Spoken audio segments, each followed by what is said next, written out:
বন্ধুরা, এটি দেখতে পাচ্ছেন ১৩ দফা দাবিতে কমলপুর মহকুমা শাসকের কাছে ডেপুটেশনের উদ্দেশ্যে লাল ঝান্ডার বিরাট বড় মিছিল।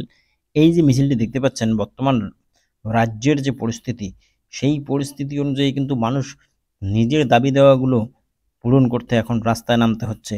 যেমন করে মানুষ ভোট প্রচার করে বন্যায় ক্ষতিগ্রস্তদের ক্ষতিপূরণের দাবি সহ জনজীবনের জরুরি ১৩ দফা যে দাবি, একেবারে কিন্তু মানুষের সঙ্গে, জীবনের সঙ্গে ওতপ্রোতভাবে যে জড়িত যে সমস্যাগুলো, সেই সমস্যাগুলো নিয়ে কিন্তু মানুষকে রাস্তায় নামতে হচ্ছে।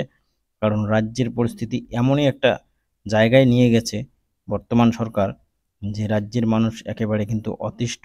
এমনকি বন্যায় যারা ক্ষতিগ্রস্ত হলো, তারাও কিন্তু এখনো ক্ষতিপূরণ পেল না। এটা কিন্তু একটা নজিরবিহীন ঘটনা।